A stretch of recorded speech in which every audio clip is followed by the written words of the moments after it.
And we're back with CCA's podcast, episode 17. Uh, I am your host, Olixil. I just finished two finals today, which is neat. And I'm joined on this podcast with Snow. Hello, I'm the co-host, and I have five finals next week and also an eight-page paper due tomorrow. But for some reason, I'm here talking about Splatoon. Keep that in mind. Yeah, that's an insane workload there, Snow.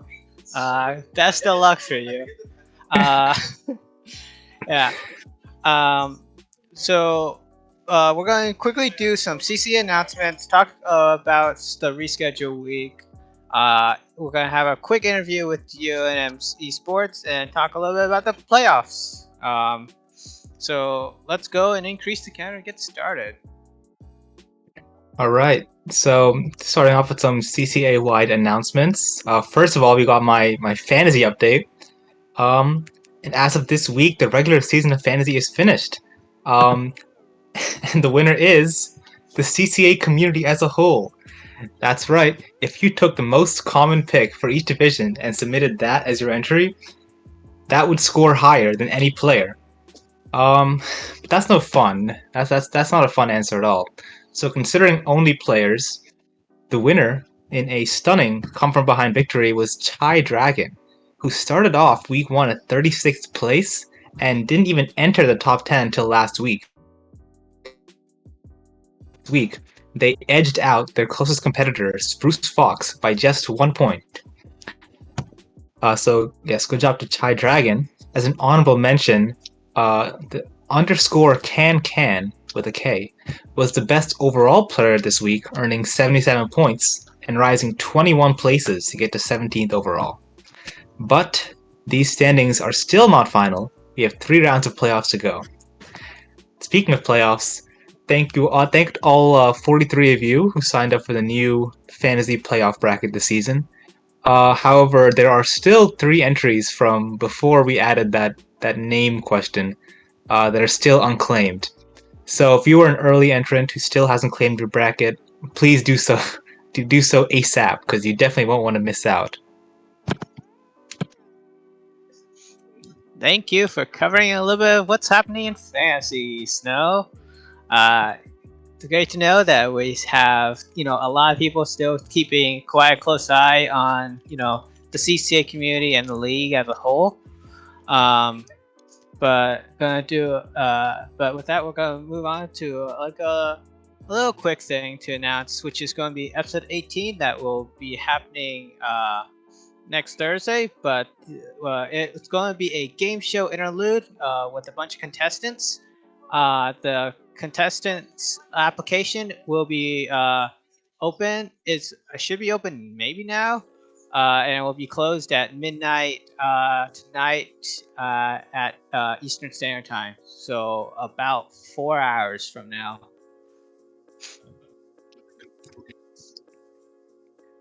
I Uh, I'm wondering, Alexel, what is your favorite game show? Are you a Jeopardy guy?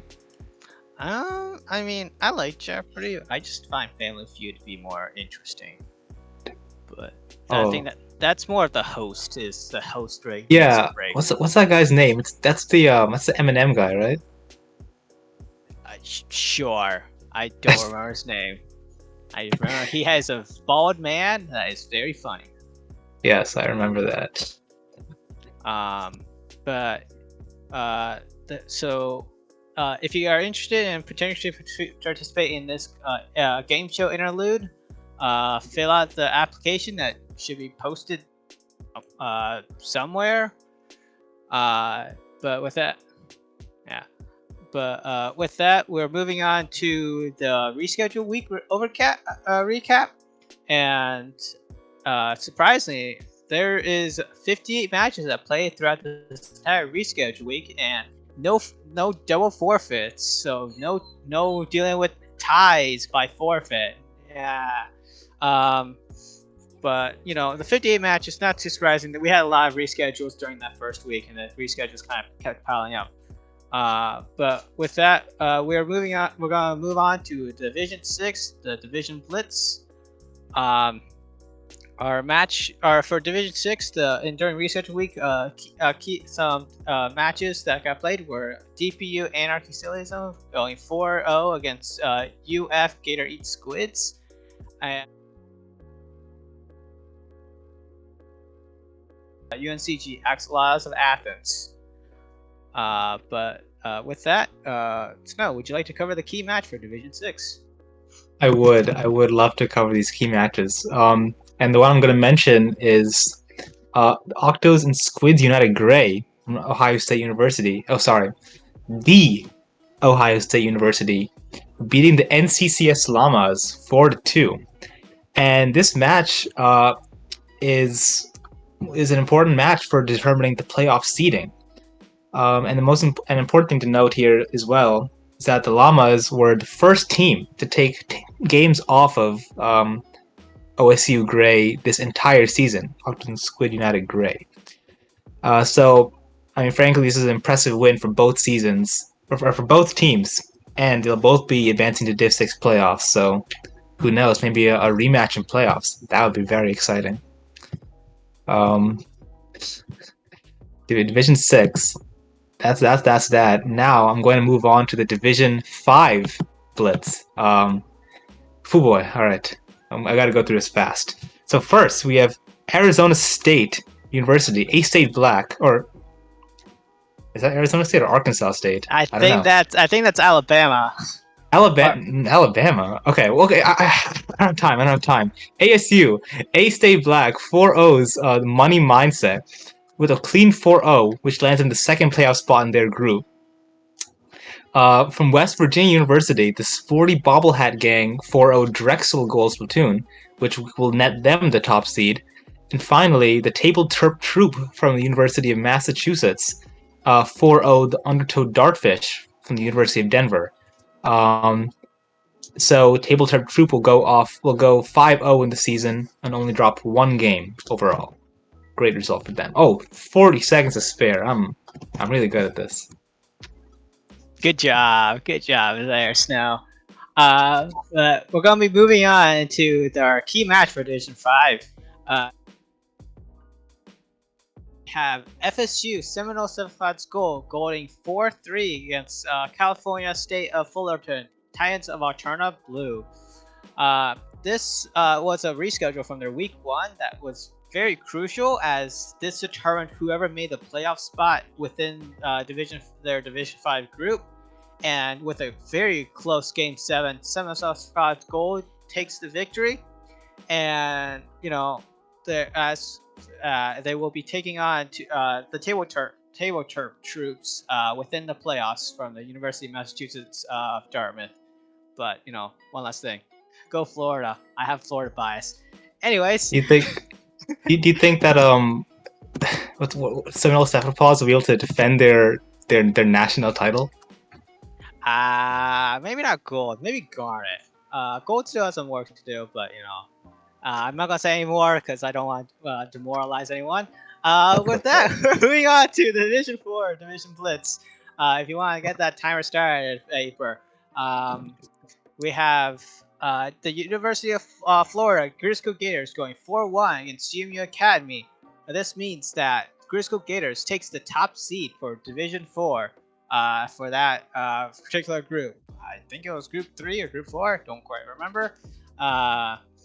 We have KSU C Sharp Major going 4-3 against New York University High Rollers. C Sharp this was a very close Game 7, and very crucial match for C Sharp because it prevented High Rollers from making their chance into playoffs and can guarantee C Sharp into playoffs. I could be wrong, but they did prevent one of their competitors from making playoffs. That's for sure. And then we have VCU Spirality versus the one going 4-3 against Nautical, and Spirality ends their season with their first win.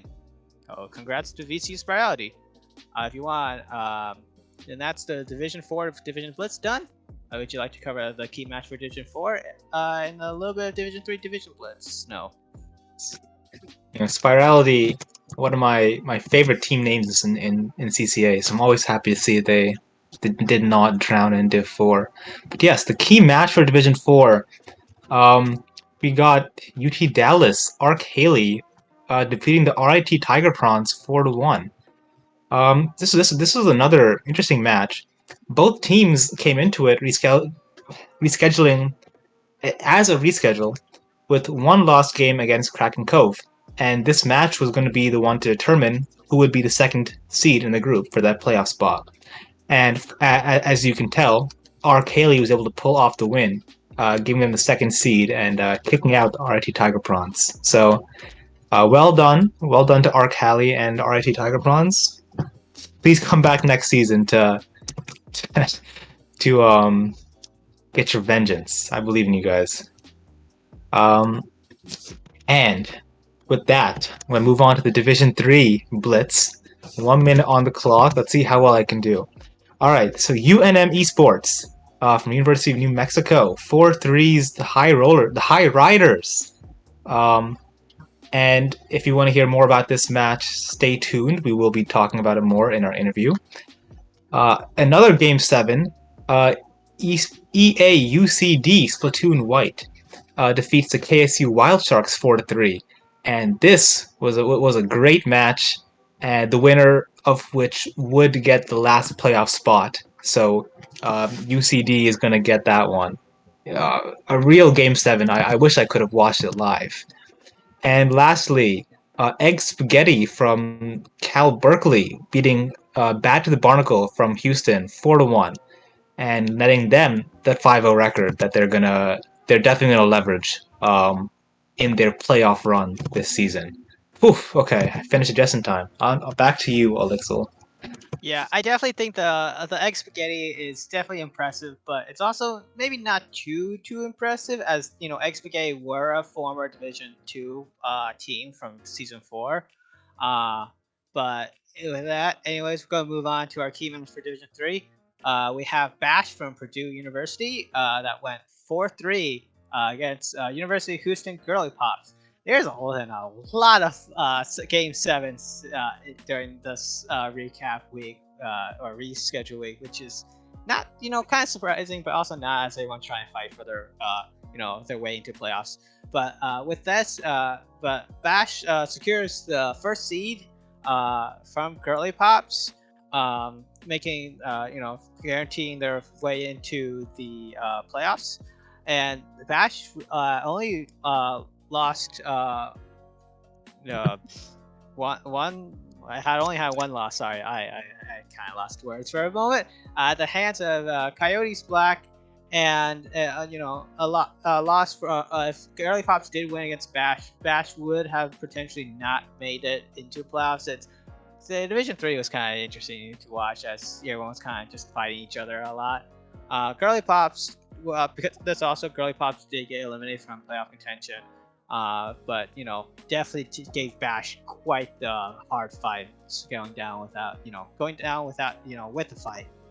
Uh, but with that, we're going to be moving on to Division 2. I believe my favorite division. Yeah, I mean, I have to admit it's my division, my favorite division as well. It's always the most competitive. But all right, 1 minute on the clock. Okay, gotta go. First of all, UCSD Esports Navy, 4-0s, MSU, or 4 in Acrylion out of MSU, getting them the top seed. Very happy to hear, because I picked UCSD Navy in fantasy, so getting me free points. Thank you, thank you. Seminole Cephalopods Garnet from FSU, I think this is their second time being mentioned. They're going to defeat Daybreak from UT Austin 4-1, netting them an undefeated season, which puts them sitting pretty in playoffs. And lastly, the Splatlanders from the New Jersey Institute of Technology defeating California Rollers 4-2, and another dominant run for the Splatlanders. And as well, that kicks the California Rollers out of playoffs. So really more competitive, fascinating matches. Really, what we expect from Div 2, and I finished just on time. Wow. Yeah, great job with those with like keeping up with the timings. No, you're really on top of this. Going fast. But with that, we're moving on to our Division Two key match. UNL Creamed Corn going 4-2 against University of Washington Husky Spotsville Knights Violet. Um, this was the third and final week of Creamed Corn's quite the insane rescheduled week run. There was, a couple other, big runs that happened during rescheduled week, but Cream Corn, they also made quite the impression. But with their win over Husky Spotsville Knights Violet, Cream Corn punched their ticket into the Season 5 playoffs by, winning against probably one of the harder matches. Um, but with that, they do win the tiebreaker stuff that made Cream Corn's big run so important for them, heading off into the playoffs. And with this, Cream Corn actually did send a little bit of comment of what their thoughts were during their rescheduling, because quite the interesting run. This is what Cream Corn had to say. Going into our 3 matches during the reschedule week, the future was looking very foggy. No one in our group was confirmed for playoffs yet, and we were unsure how our games would play out. On Sunday night, we had 2 games in a row to play. Juan Splat from Splatner showed up in my Twitch chat and was a big help, giving us live updates on our chances of making playoffs. The pressure was really on during our final match against Husky Spotsville Knights Violet. We ended up winning just by enough of a margin to get us past the tiebreakers and into playoffs. I didn't even know about that. That this is like the exact game count they needed to get into playoffs. That is. I mean, yeah, it's like it's meant to be. It's fated at this point. Yeah, the Cream Nation, really hold strong. We'll see probably potentially, good things from them going into the playoffs. But with that, the end of Division 2, we have Division 1, which is also a very hotly contested division with lots of upsets and interesting match sets. But we're going on to our Division Blitz. Vapor, you want to start that 1 minute clock? So to begin with, we have California State of Long Beach Gold going 4-1 against University of Texas Dallas Comet Blasters. Long Beach does secure the second wildcard spot and misses out on the seeding match against Banana Split by 1 game. VCU Big Fat Sea Cows going 4-2 against GMU Patriots. GMU was down 0-3 and hung on to a game 6, but they fell short.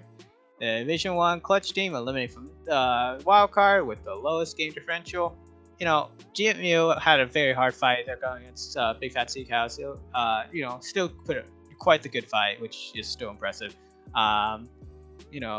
GMU within their first division, first time being in Division 1, they had 3 Game 7 wins. No other Division 1 team had more than 1. So GMU really fought the good fight. And last but not least, in Division Blitz, we had University of San Diego Esports Gold going 4-2 against EA UCD Banana Split. UCSD Perfect Season ends going to the second overall seed, and Banana Split secures the wild card. And this is potentially very interesting because we will see a preview of quarterfinals match in the playoffs as UCSD and UC Davis will face off again. That'll be very interesting. I think I've played like 4 times this season already, right? Once in the regular season and like 3 times in that off-season event. But I mean, yeah, let's see if I want to see a great match from those teams. All right, so we have several or 2 key matches for Division 1. So I'm going to go ahead and start off on the first one. We have Night Sharks going to Game 7 with Skyfall and just barely winning 4-3. and that was a huge match with regard to seeding. That was going to drop Night Sharks to the sixth seed because they went to Game 7, and they are dodging VCU Big Fat Sea Cow to instead play PSU Blue in round one.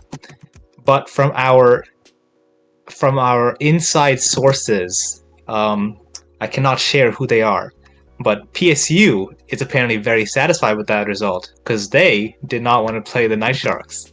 So um, that's very interesting.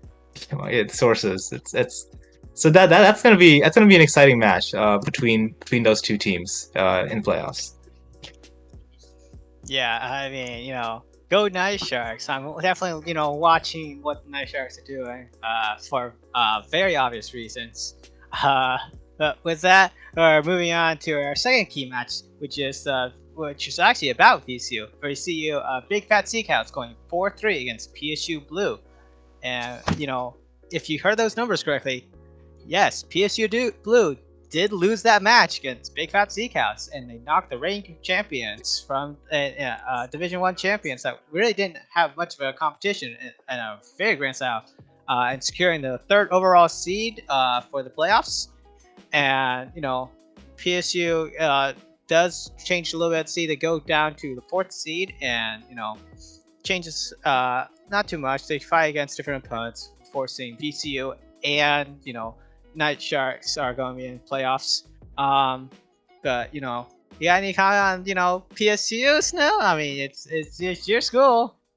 Yeah, actually, I really don't know why you had to mention that match in particular. I kind of felt like a targeted attack, but um, you know, I can roll with the punches. I get it. It's okay. I know you hate me, Olixil. Anyway, power rankings. Now that all the regular season matches are in, here are the rankings. So Red Embers and UCSD are going to keep their top two spots after dropping only 1 and 2 games respectively, fitting for the 1 and 2 seed. Um, VCU and PSU are going to swap spots, because VCU, of course, beat PSU Blue. And OU Academy A is going to stay at number 5, um, following a very impressive season on their part, which was highlighted by that 4-1 victory against Banana Split. But the whole season as of itself was very impressive. And some honorable mentions for these power rankings are the Night Sharks, Banana Split from UCD, and CSULB Gold. Yeah, and with that, we do want to say a thank you for all the teams that did play within the CCA regular season. We're going to be bidding farewell to 86 teams. Quite still a very large number. So nevertheless, I'm very impressed by the collegiate scene here. Um, if you win, if you lose, if you had fun, that's the main thing. If you had fun, go enjoy it. The main thing is know know that CCA is just here, and we're all gonna be friends. We're gonna be your rivals. We're all here to kind of grow and pick each other up. Getting better and better as we go on. But for the people that did not make it to the playoffs portion, the best advice we can give is to try and keep looking for those competitive events that happen outside until the beginning of season 6. Things like Lowing, LSL, from the Ink, slew of a lot of events. I mean, if you wanted, you could also maybe try some of the harder events like Squid Junction and Paddling Pool, but you know just keep trying. Like push the edge of what you can try to achieve. Um, but with that, if we hope to see all these teams come back for the next season and become even stronger and potentially take the podium. Um, yeah, but with that, we're going to be going to be trying to introduce a little bit of the interview with the UNM esports. If you want to do a little bit a short introduction to UNM esports, Snow. Um, yes. So UNM Esports, very fascinating team. They started their journey in CCA in season 4 as a brand new team competing in Division 5. Um, so they went 4-1 in the regular season, only dropping one Game 7 set to Bull Sharks. But they did not even care about that in the playoffs, defeating Crimson Inc. and High Riders to go and win the entire division, which earned them their improved seeding this season. So this makes them one of the few teams in CCA history to lose a set in the regular season and then go undefeated in playoffs. Um, After a solid performance in entering Exam 3, they got themselves placed into Division 3, and they have been performing quite well for themselves. They're 5-0 in matches, of course, um, and made the playoffs. But interestingly, they hold the record for the most games ever played in a regular season at 34. Um, and the reason for that is because all of one match for UNM has ended with them clutching out a Game 7 win. And that is against some veteran CCA teams like the Gummies, the Tax Collectors, um, uh, Life Could Bradley Dream, and Griff Inc. And so beating those teams is a really notable performance for UNM, putting their name on the map. So I mean that really begs the question: how are they going to do in the playoffs?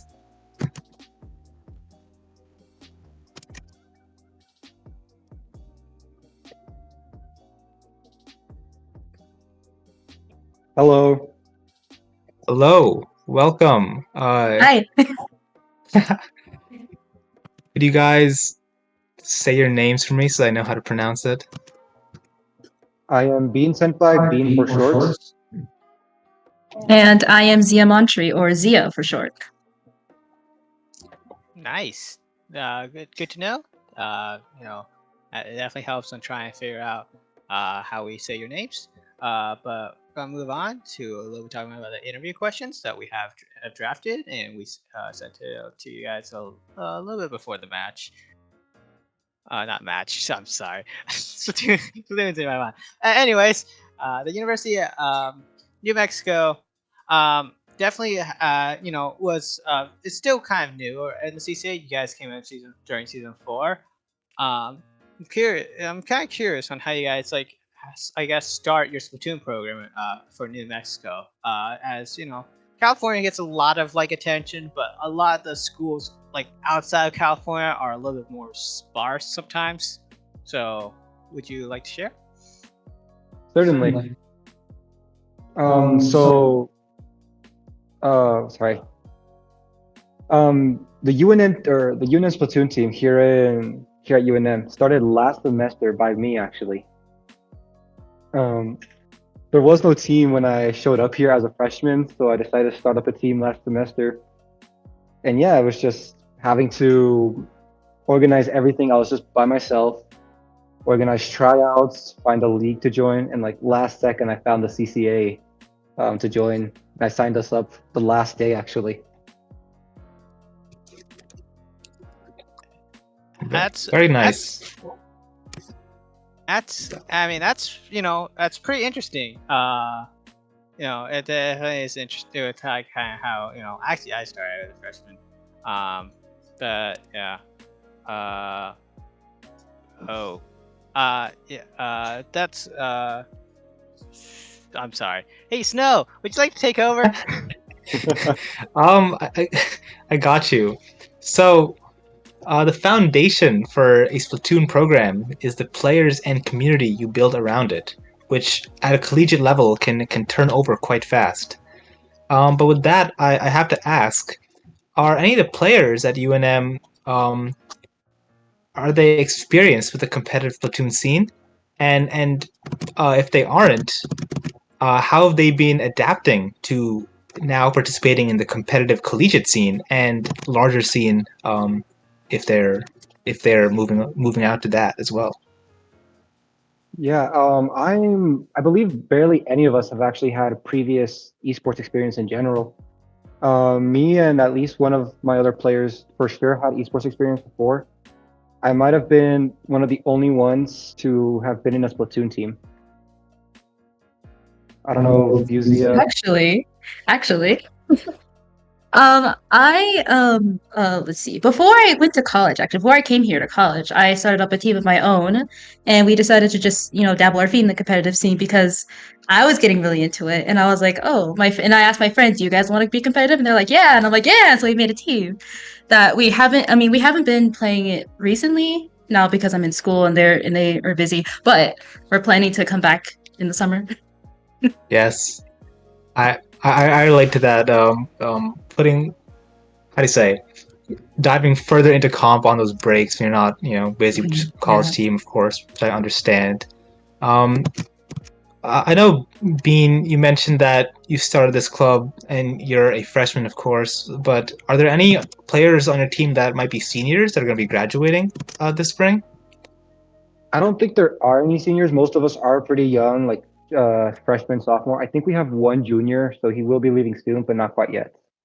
Okay, nice, a good core, so you guys can really make some waves in the future, the next year.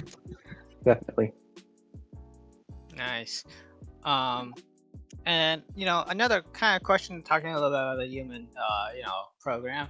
Uh, we at CCA did hear you guys recently participate in a LAN hosted by New Mexico State. New Mexico State is known to be a little bit of like a spread out state, so opportunities are like a little bit not common. Could you like share a little bit of the event, kind of like how did you like enjoy it? What happened? Like what happened? Who was invited? Maybe all that kind of fun LAN information. Okay.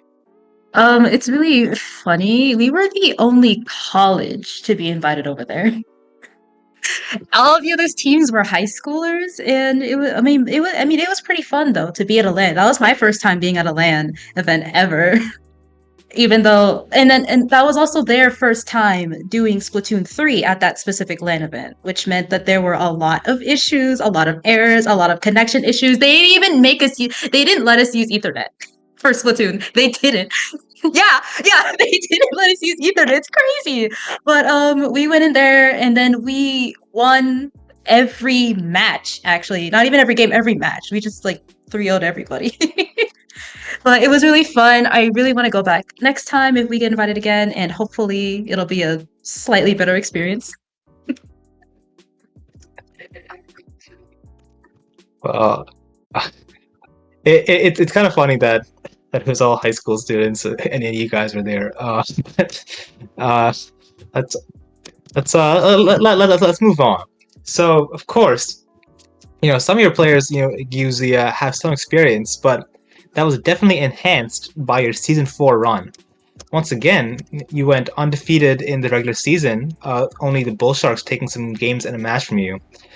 Uh, while you all didn't have a clean sweep in the playoff bracket, UNM was able to take the title as Season 4's Division 5 champion. Now that some time has passed since then, what are your thoughts on that debut season, and how did the team develop in that time? I'm really glad we were able to play that season. It really helped build the team, especially being completely brand new. None of us knew each other. Most of us were freshmen starting college or for the first time. So it was nice to have a community to be around and just play together, just have some friends to be around. And it also helped us really enhance our skill, not just individually, but as a team. Nice. That's really good to hear. Um, Further elaboration. Was there anything in season 4 that was like really like notable for you? And like, man, I remember this like really interesting moment from season 4. My favorite moment from season 4, personally, was our actual championship matches because it was best of 9, right? So we had to win 5, and then we won the first 4. And then it was Splat Zone Ship Shape Cargo. And then we went down to 2 ticks, and then the zone was lost, and then we didn't get the zone back. But then we won in Inkblot Tower Control, and I think it was just I think that loss just made it like everyone like just anyone who was watching, they I feel like got more into it because they're like, oh no, is UNM gonna lose? Are they gonna win? What's going on? So yeah, that was my favorite moment from season 4. Yes, that's same for me. It's my favorite moment for season 4. For some of the same reasons as Zia mentioned, but also in the Twitch chat, they're talking about how they were going to reverse sweep UNM. So that was interesting for us because like nah, like you're not going to do it. Obviously they didn't end up reverse sweeping us, but it was fun. Like we got to like talk to them. They talked to us through the Twitch chat. So that was one of my favorite parts, just talking to the other team live. Nice, that's good to hear. I think the best part of a lot of CCA is kind of just making new connections. But that was a little bit of a recap of kind of what you guys did in season 4. A little bit more to talk about, like during season 5. You guys had a very interesting matchups. A lot of times, you ended up with 4 different situations that you with game 7s, and all of them you were able to win that match. But that has gotta be stressful. How did you exactly like keep yourself like motivated, focused, and like keep yourself like on top during those like stressful game 7s? Yeah, so it was definitely stressful, but we knew that we just had to stay calm. That was one of the main things. You can't panic during this game. Once you start panicking is when you start losing. So I think really just calming our nerves, like giving ourselves a little breather right before the match, really helped us get ready for that last match where we had to win. That's that is some good insight. Certainly, one that I will take into consideration. I think me and my team are definitely going to need that skill going forward as well. So we also wanted to ask you quickly about 2 of your regular season matches. First of all, or first of which, you played the High Riders last season in a Division 5 semifinals where you won 5-1. When you played them this season, how did the High Riders compare? And was it fun to have a small Division 5 Honestly, for me, it felt like really nice seeing how a team that we played and beat in the past improved. Like that was like I don't know what it is. It's just so nice to see teams that you've beat in the past like come up and like like run you into a corner. It's like, oh my goodness, are we gonna lose? Are we gonna lose against the people we beat last time? And then we didn't, thankfully. But like, yeah, I always love like just improvement. It's improvement. And I love seeing it. Nice, nice. Yeah, I mean, I think as you get more accustomed to CCA, you can kind of be like, hey, I know those people. Let's fight. Yeah. Uh, but also a little curious on like UNM's esports interaction with VCU Gumi, since it was one of the few teams that did not take you to a game 7, with you being able to win 4 games out of 6 matches, which allowed you to play maybe the cheeky funny the 7th round. But Gumi's was kind of like a very scary opposition, as they are very good. They're able to sweep every other kind of their opponents and take the second playoff spot from your crew. Um, could you talk a little bit more on like how this match went with UNM and kind of Gumis, and like how how like how do you like compare Gumis with the other people you did fight against? With like you know Gumis, were they hard? Were they easy? All that kind of stuff.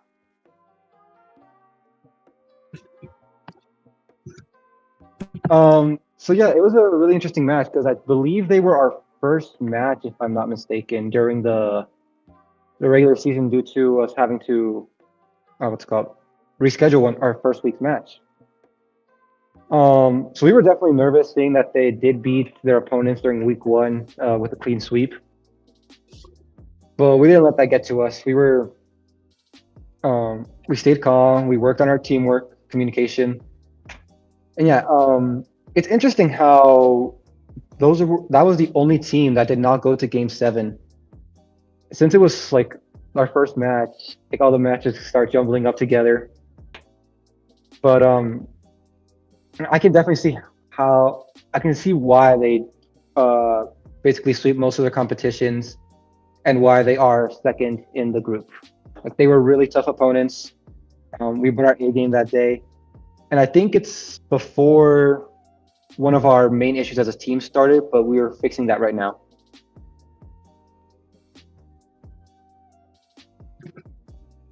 Yeah, that's that it's like you said, that is quite interesting that that was the only match that didn't go to a game 7. But it's important. It's good to hear that you guys are noticing your mistakes and trying to improve from it. That's a skill that even some Div 1 teams don't have.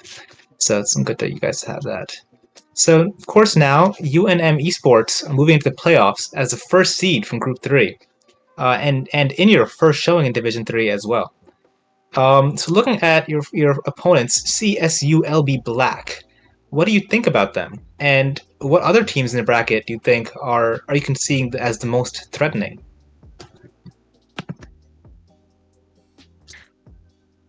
Well, I looked at their bracket because of the question, and they went 3-2 during the regular season, three, but the three that they won were 4-0. So it's kind of scary.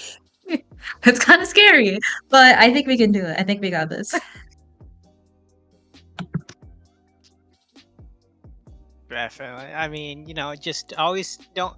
You gotta respect your opponents. You don't want to underestimate them, but you also have to go into these matches like always confident that you will be the victor, or else you're not gonna be the victor in your mind, which is never like the good thing. Um, but with that said, this could help a little bit of your morale. CCA considers one of you guys as one of the two powerhouse Division 3 teams within the playoff season, within the bottom portion of the playoffs bracket. The other powerhouse per se in this bottom portion would be University of I believe Tennessee, Utopian Title Krakens.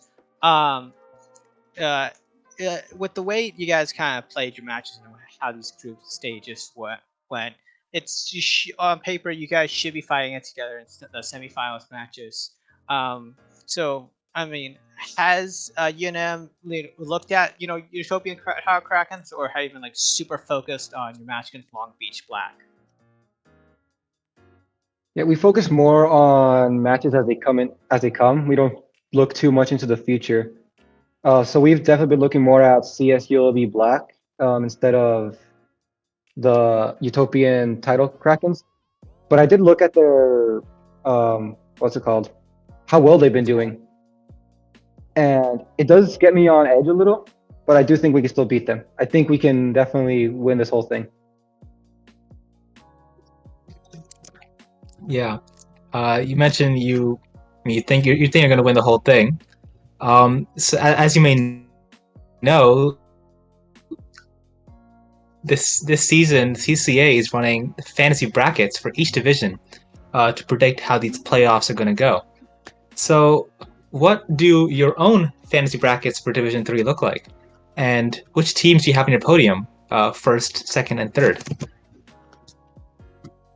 So I wasn't able to do the bracket, unfortunately, but since I believe that we are going to win, we'd be number one, obviously, and with how the bracket is laid out, that would mean that egg spaghetti would be second and then UTK would be third, based on just like how they're the two that went 5-0 in the regular season, and then we fight UTK first, and then I'm assuming egg would win and then win again, and then we fight them. Yeah, I agree with that. I was looking at all the groups, seeing how well everybody did, and Egg Spaghetti definitely seems like it's going to be a definitely hard fight, as just as well as Utopia and Tidal Krakens.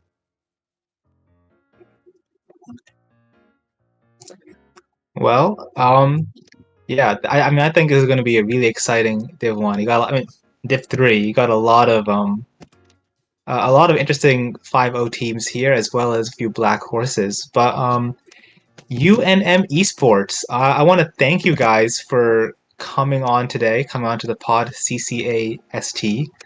Uh, Before you go, do you guys have anything that you'd like to plug yourselves with? I do. Hi, yeah, I'm a streamer. It's Azia Mantri, the name on screen, and I stream Monday, Wednesday, Friday, and sometimes Saturday or Sunday, sometimes Sunday. And Wednesdays are usually Splatoon days, so I'll just play Splatoon. And when I play Splatoon, I'm doing a challenge for myself right now where I'm gonna 3-star every weapon, and then after that I'm gonna 4-star weapon, and then 5-star weapon. It's gonna be a long journey, but that's what I do on Wednesdays. And then other days, I just either draw or play another game. Yeah. Yeah, and I would also like to plug in UNM Esports. They stream weekly Smash tournaments, and they also stream other matches that the program runs. So Splatoon, hopefully going to be streaming that this weekend, and then streaming Mario Kart sometimes. They also do. And I also like to plug myself. I don't stream too much anymore. I am Bean Senpai 18. I'm on Twitch, YouTube. I don't stream too much, but I'm hoping to start streaming again. So yeah, very cool. And yeah, thank you guys for coming on again. I will be sure to check out both of your personal streams as well as UNM Esports for uh, in at some point. As I'm sure many of our viewers will also be checking that out. That is the power of the CCA PodCCAst. So yes, thank you guys very much for coming on. Olixil, we're we're gonna start this playoff bracket preview, and I hate to do this to you. My laptop's about to die. I'm gonna go for 30 seconds and grab my charger, and I will entrust you fully with this. It should be fine. Yeah, I think I can handle that. We're gonna be moving on to this playoff bracket preview. With some notable, fun facts about this playoffs. We have 48 teams from 39 unique schools. And for 2 seasons in a row, all of the University of San Diego schools have made it to playoffs. More specifically, UCSD Gold and UCSD Navy. So congrats to them. As for this season, both Fullerton teams and FSU had all their teams made it to the playoffs as well. This would be Titans of Alternative Orange and Titans of Alternative Blue, and FSU Seminole Subclass Garnet and Seminole Subclass Gold. And one last fun fact is that 21 teams out of the 48 are returning playoff teams from season 4. So, a lot of people are trying to, retake or get their crown again. But that's for the overall bracket preview. We're gonna head off into each of these individual divisions to tell you about some matches that you are you should be watching out for. You can find all this bracket information if you go to the league info and look at the click on each of the different links to look at their playoff brackets. But we'll talk a little bit about each of the matches here. In Division 6, we have Sun God Squad. Some notable teams. It's like these are notable teams. Sun God Squad. You got Octo and Squids United Gray and Onburn Navy. And pivotal matches in the playoff season. For the first matches, we have Ansu Gray fighting against Cuts Down Disciples of Cod. And this will be kind of interesting as I'm sorry. We'll be fighting against the winners of Sun God Squad and DPU Anarchy Socialism and semis. So whoever Tessa Scott or Ansu. As for the actual playoffs in Division 6, Sun God Squad is the favorite to win, having not dropped a single game this season. But gotta maybe take down Sun God Squad kind of net peg. So someone has to do it. But if DPU Anarchy Socialism can pull the upset against Sun God Squad, it would make Anarchy Socialism the most dangerous team in the Division 6. And the other pivotal match for Division 6 would be Coyotes Blue versus NCCS Llamas from the Newmont College of Computer Science. This is a season for both of these teams as they competed in their first CCA season and find themselves in the playoffs. So this is going to be quite the interesting match, as there's not much history besides what we will see from NCCS Llamas and Coyotes Blue from their group stage. But whoever wins, whoever loses, it's still it's going to be quite the match as we move on to further divisions and we have some information. Yes. Yeah. Thank you for holding down the fort there for a minute, Olixil. And I have to say, I'm shocked that you did not mention Spoon, the team with the best name in the CCA. And that is a fact, not even an opinion. So moving on to the Division 5 playoff bracket, our notable teams here are going to be Clark Coy, Table Turp Troop from University of Maryland College Park, College Park, and CSUDH Ivory. So the pivotal matches that we have chalked down here are A-State Black versus Anarchy Rainbow from DePaul University. I have to make sure to say the right consonant there. It's so hard nowadays. Yes, that's one of the most important matches in Division 5. And the other one we have is the Sporty Bobble Hat Gang from West Virginia University versus the aforementioned CSUDH Ivory. Both teams are playing this match with a 4-1 record, and this is the second time that CSUDH Ivory has made the playoffs. So it'll be interesting to see how their prior experience is going to help them and see if they can defeat the Bobble Hat Gang, the Sporty Bobble Hat Gang. Yeah, you can't really confuse the Bobble Hat Gang and the Sporty Bobble Hat. They're two different pieces. No, I mean, they're different amounts, come with different gear. But with that, we're gonna move on to the preview for Division 4 playoffs. Some notable teams within Division 4 would be the Briscoe Union Busters from Worcester Polytechnic University. We have Kraken Cove from University of Massachusetts of Dartmouth.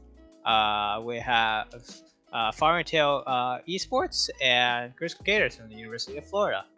The two pivotal matches that we'll be looking at within Division 4 is going to be Kraken Cove versus UGA Red, and the Grisco Union Busters versus GMU Academy.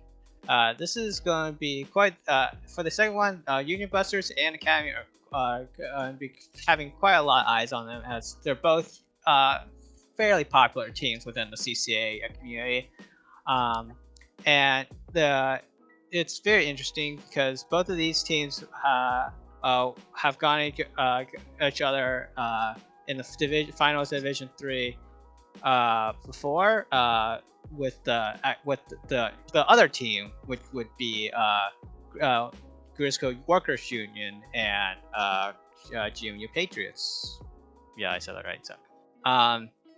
So there's going to be it's a bit of a legacy match, so it's kind of interesting to see if Union Buster can uphold the the status quo, or if GMU is going to pull the upset over the legacy match per se. It's funny you mentioned that match. Maybe WPI might have won the glory of Division Two, but it's really GMU who's moved on to Division One compared to WPI in Div Two. So I'm not saying anything, but maybe you want to lose this match. Who knows? No, I'm kidding. Yeah, obviously you want to win if you're either of these two teams. They're just I'm just saying. So on to Division Three. Um, our picks for the notable teams here are the Utopian Title Krakens, Gummies from VCU, and a little known team called UNM Esports. I mean, I don't know if you guys heard of them before. They're pretty new. The pivotal matches that we have here are uh, the Utopian Title Krakens against EA UCD Splatoon White.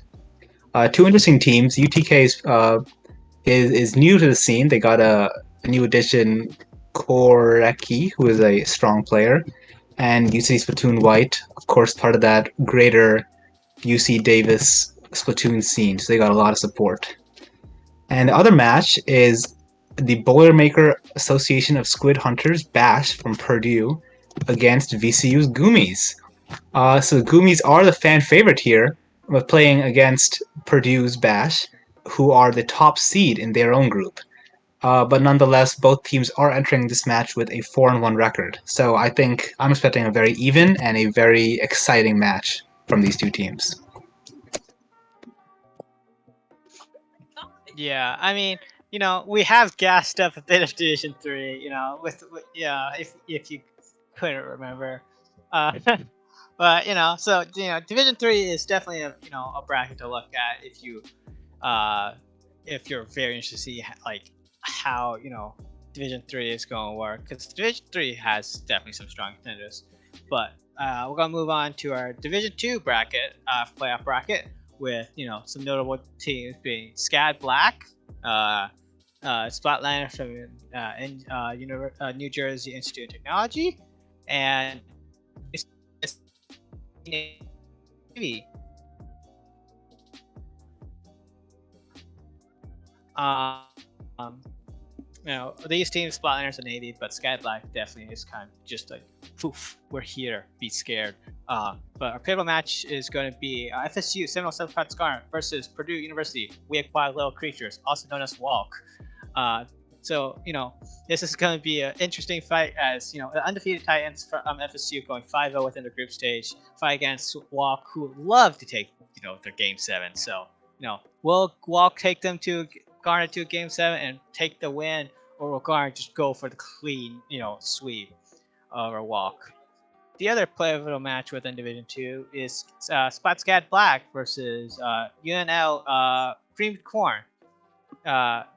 Will the Creamer Nation win over the top seed of Division 2, or will Scad Black do their usual thing and say, "Hi, we exist, now die"? Anyways, that's it for Division 2. I mean, Division Two, always my favorite. Of course, you have Seminole Plots Garnet. Honestly, having a good shot for 2 national titles this season, and as well, you got Cream Corn, who that UNL Splatoon team's always aiming to cream all over the competition. Moving on to Division 1. So this is the only division where we have a specific seeding order, as opposed to having the winners of the groups, like having Group 1 first play Group 4 second. So the seeding for this group, or this division, you have at number 1, Red Embers from Illinois State, UCSD Esports Gold at number 2, the VCU Big Fat C Cows at number 3, defending champions PSU Blue at number 4, at number 5, the newcomers OU Academy A, number 6, the Night Sharks, you know him, you love him. Our first wild card, you have at number 7, EA UCD Banana Split, a veteran team, of course, Division 3 champions. And lastly, another newcomer, the second and last wildcard slot, the 8th seed CSULB Gold. So, with that being said, to preview some of these matches, we've got obviously Red Embers entering as favorites following their impressive third place finish last season, and they're going up against CSULB Gold. Um, this is an interesting match. You think 1v8, this is going to be a total sweep, but CSULB Gold is the only team to take a game off Red Embers in the regular season, so we got a rematch on our hands here. They also held many late game leads against Red Embers in the majority of the games. So like, if they're VOD reviewing their games and fixing some of their mistakes, I mean Red Embers, they should be scared right now.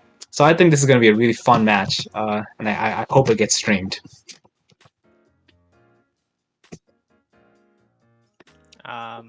Yeah. With that, the next match that we're looking for the preview is going to be PSU Blue, the defending champions, making its fourth playoffs in 5 seasons. Wow, that we've had CCA for this many seasons. And we'll be defending their title against OU Academy A. This is the first time that PSU and OU have played together since Inter Exam 1 back in February 2023, which was the preseason for Season 3.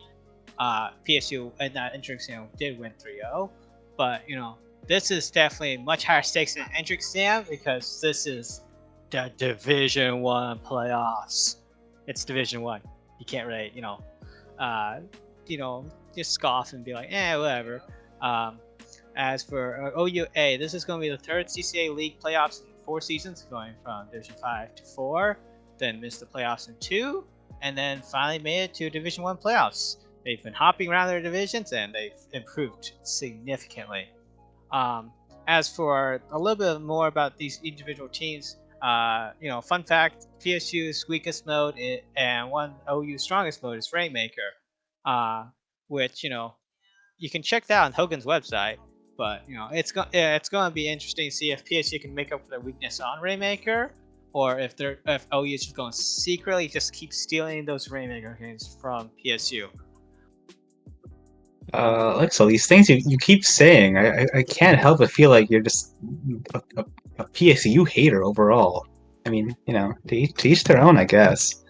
So UCSD Esports Gold, they are making their 5th playoff appearance in 5 CCA seasons. But they also have not won a playoff match since season 1 when they beat PSU Blue. PSU Blue. So UCSD is coming into this season trying to win their first playoff match against Banana Split. And I guess I was right before. This is their 5th set in 2 months. So UCSD won their previous 4 sets, winning 14 games and dropping 3. So Banana Split is an interesting team. They always perform better in the league than in one-day tournaments before the league. And they also perform very well in the playoffs. Who could forget what they did in Season 3? So, of course, UCSD is favored given their recent accomplishments. But, like I said, I will never count Banana Split out, especially in the playoffs when their genes are activating. You're good. Yeah. But it's always down to how well whose luck is in their favor. As for the key match for Division 1 playoffs, we have VCU Big Fat Sea Cows versus University of Central Florida Night Sharks. Wait, why am I covering this one? I can throw away the bias, maybe. Probably not. Anyways, this is going to be a rematch from last season where VCU secured their playoffs and eliminated Night Sharks in the Game 7 during the rescheduled week, Season 4. But the Night Sharks have been practicing. VCU has been practicing. These two teams are very strong. This is the third playoffs for 4 seasons for Night Sharks. two times, and Night Sharks have been second place within the CCA playoffs season Division 1 twice, losing against Boilermakers and was it Boilermakers? Who cares? And the Banana Splits. As for VCU Big Fat Sea Cows, this is the third playoff run in 4 seasons for VCU. They got second place in Division 1, finished up as a runner-up in Season 2 Division 4. So, VCU really wants a crown at this point. As for, some of the map mode fun facts, VCU is dominant in Rainmaker and Clan Blitz, while Night Sharks are dominant in Tower Control. And Tower Control on the map list is not until Game 4, so an early key to victory for Night Sharks is to take some games off of VCU during that first opening, 4 matches. Which, it depends on how much both teams have been practicing. And because of how important these matches are, because this is practically a Division 1 reunion, we reached out to the teams and asked kind of the comments. And the comments we got for VCU is we're really excited to make playoffs again, especially as a top seed this time. We're preparing for playoffs as in any other match with a lot of moving we lost and during scrims. I think our upcoming match against Night Sharks is something we're excited and ready to face them again. This time I think we're a little bit less nervous and a little bit less stressed out since this match doesn't determine who doesn't make playoffs, which I think will help us. We have decided that knowing what our favorite shark is important to end off on. For Minnie, we have the Whale Shark. For Toto Star, we have the Thresher Shark. For Wyatt, we have the Frilled Shark. For Siflux, we have the Zebra Shark. And for RNG, we have the Tiger Sharks. Definitely, I'm a big fan of Thresher Shark. They're very, very, very fun whiptails. But with that, would you like to tell us about the comment that we got from Night Sharks, Snow? Yes. So why don't you imagine that I am your favorite Thresher Shark as I deliver the comment from the Night Sharks. Currently, we are just focusing on getting through finals this week. Next week, though, we will be grinding out scrims to iron out some glaring flaws in our gameplay that were likely caused by our almost 3 weeks of no sets in the league. We know what our issues are and should have them fixed by our first playoff match next week. So, Night Sharks keeping it brief to the point, and frankly, they sound confident. I think both these teams are gonna throw everything they have at this first match. Yeah, definitely. I mean, as a UCF student specifically, finals week are kind of killing us. But I think finals are killing a lot of us than just University of Florida. But for what comes next, we have the playoffs. This is going the stream schedule we have on Friday, April 26th at 8 p.m. Eastern Standard Time. We have the Division 6 match of Spoon versus Auburn Navy at 9:30 p.m. Eastern Standard Time. We have also another Division 6 match of Sun God Squad versus DPU Anarchy Facilities.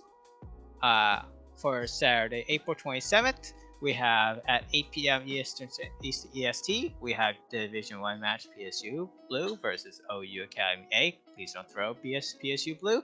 At 9 p.m. EST, we have Division 3 match, Goomies versus Bash. For Sunday, we have on April 28th, we have at 8 p.m. EST, we have Division 4 match, Crisco Gators versus Champlain Seafoam. For 9 p.m. EST, we have Division 5 Clark Coy versus U of A Axion Splatters. And on the Splatoon 20 stream held by Falco Flyer and his motley crew at 8 p.m. EST, we have a Division 3 match between with Utopian Tire Crackers versus EA UCD Splatoon White.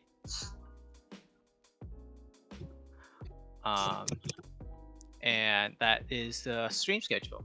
Definitely, I would recommend tuning into some of these playoff matches, even the ones that some of the teams that did not quite make it to playoffs. These are your future competitors, and these are always going to be exciting matches, as this is very stressful bracket.